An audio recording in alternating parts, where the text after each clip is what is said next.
स्वागत है आपका हमारे YouTube चैनल पर। हम लेकर आए हैं आपके लिए एक नई कहानी आपको पसंद आए तो चैनल को सब्सक्राइब जरूर करना और कमेंट में हमें बताना आपको ये कहानी कैसी लगी। चलिए शुरू करते हैं। 3 बच्चों की दर्दभरी कहानी, वंशिका, असुस और अर्जित। उत्तर प्रदेश के छोटे से गांव में एक पुराना और टूटा फूटा झोपड़ा था। इस झोपड़े में 3 भाई बहन वंशिका, असुस और अर्जित रहते थे।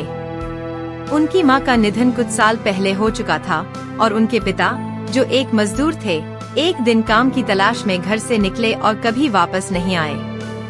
उन तीनों की जिंदगी अब पूरी तरह बदल गई थी। वंशिका सबसे बड़ी थी, केवल 15 साल की। असुस 12 साल का था और अर्जित मात्र 9 साल का।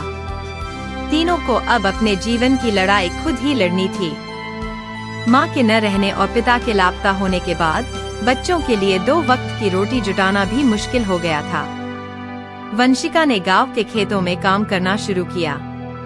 वह सुबह जल्दी उठती, छोटे भाई बहन को थोड़ा सा खाना देती और खुद खाली पेट काम पर चली जाती।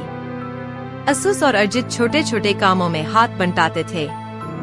कभी लकड़ी बेचते तो कभी गांव के अमीर बच्चों के जूते साफ करते। लेकिन उनकी मेहनत इतनी कमाई नहीं ला पाती कि वे पेट भरकर खाना खा सकें। एक दिन वंशिका गांव के एक जमींदार के खेत पर काम कर रही थी। जमींदार ने उसे ताने मारते हुए कहा, तुम्हारे जैसे गरीब लोगों को यहाँ जीने का कोई हक नहीं है। अगर काम नहीं कर सकती तो जंगल चली जाओ। यह सुनकर वंशिका की आंखों में आंसू आ गए, लेकिन उसने अपने दर्द को छुपा लिया। उसने सोचा, अगर मैं कमजोर पड़ गई तो मेरे भाई बहन कैसे जिएंगे। उसने जमींदार के अत्याचार सहते हुए भी काम जारी रखा। असुस के लिए भी हालात आसान नहीं थे। एक दिन वह बाजार में लकड़ी बेच रहा था, तभी कुछ बदमाश लड़कों ने उसकी सारी लकड़ियां छीन ली और उसे धक्का देकर गिरा दिया। अर्जित, जो दूर से यह सब देख रहा था, दौड़कर उसके पास आया। भैया, हम क्या करेंगे? ये लोग हमें हमेशा सताते हैं, अर्जित ने कहा। असुस ने गुस्से और दर्द को अपने अंदर दबाते हुए कहा, हम हार नहीं मानेंगे अर्जित, कोई न कोई रास्ता जरूर निकलेगा। अर्जित, जो सबसे छोटा था, हमेशा सपने देखता था कि वह बड़ा होकर एक बड़ा आदमी बनेगा और अपने भाई बहन को सभी तकलीफों से बाहर निकालेगा। दीदी, जब मैं बड़ा हो जाऊंगा तो तुम्हें काम करने की जरूरत नहीं होगी। मैं तुम्हारे लिए बड़ी गाड़ी खरीदूंगा, वह वंशिका से कहता। वंशिका उसकी बात सुनकर मुस्कुरा देती, लेकिन अंदर से उसका दिल टूट जाता।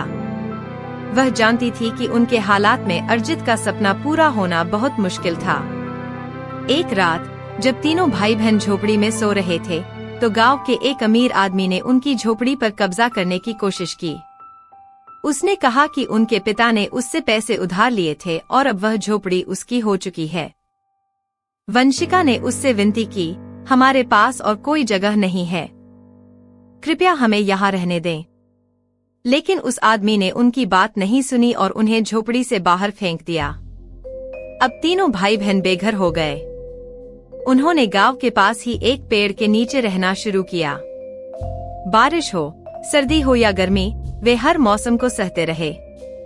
वंशिका ने पास के शहर में जाकर सफाई का काम करना शुरू कर दिया। असुस और अर्जित भी सड़क पर छोटी मोटी चीजें बेचने लगे, लेकिन उनकी हालत दिन ब दिन बिगड़ती जा रही थी। एक दिन अर्जित तेज बुखार से तपने लगा। उसके पास इलाज के लिए पैसे नहीं थे। वंशिका ने अपनी चूड़ियां बेचकर अर्जित की दवा खरीदी, लेकिन डॉक्टर ने कहा, इस बच्चे को ठीक होने में समय लगेगा, इसे पौष्टिक खाना और आराम चाहिए। वंशिका का दिल टूट गया। वह जानती थी कि पौष्टिक खाना देना उनके लिए एक सपना जैसा था। असुस ने सोचा कि वह कुछ बड़ा करेगा ताकि अर्जित की तबीयत सुधर सके। उसने शहर के एक निर्माण स्थल पर मजदूरी करनी शुरू की।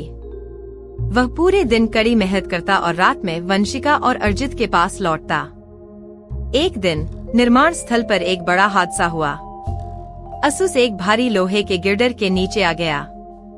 उसे गंभीर चोटें आईं और उसके इलाज के लिए भारी रकम की जरूरत थी। वंशिका ने हर जगह मदद मांगी, लेकिन किसी ने उनकी मदद नहीं की। वह अपने भाई को बचाने के लिए जमींदार के पास गई। जमींदार ने कहा, अगर तुम मेरे घर में नौकरानी बनकर काम करोगी तो मैं पैसे दूंगा। वंशिका ने अपने आत्मसम्मान को ताक पर रखकर यह काम स्वीकार कर लिया। अर्जित ने महसूस किया कि अब उसकी जिम्मेदारी बढ़ गई है। उसने अपने सपनों को छोड़कर अपनी दीदी और भाई के लिए काम करना शुरू किया। वह पूरे दिन गांव में पानी के मटके ढोता और थोड़ा बहुत खाना कमाता। एक दिन शहर के एक समाजसेवी ने वंशिका को देखा और उसकी कहानी सुनी। वह उनकी मदद करने के लिए आगे आया। उसने वंशिका, असुस और अर्जित को अपने आश्रम में रहने का स्थान दिया और उनकी पढ़ाई का इंतजाम किया। समाजसेवी की मदद से वंशिका ने सिलाई का काम सीखा, असुस ने पढ़ाई में अच्छा प्रदर्शन किया और अर्जित ने डॉक्टर बनने का सपना फिर से देखना शुरू किया। धीरे धीरे उनकी जिंदगी पटरी पर आने लगी। वंशिका ने अपना सिलाई का व्यवसाय शुरू किया, असुस ने कॉलेज में दाखिला लिया और अर्जित ने मेडिकल की तैयारी शुरू की। अब उनके पास खाने के लिए पर्याप्त था और उनका आत्मविश्वास लौट आया था। कुछ सालों बाद अर्जित डॉक्टर बन गया, असुस एक शिक्षक और वंशिका एक सफल उद्यमी। तीनों ने अपने कठिन समय को पीछे छोड़ दिया और यह साबित किया कि मेहनत और हौसले से कुछ भी असंभव नहीं है।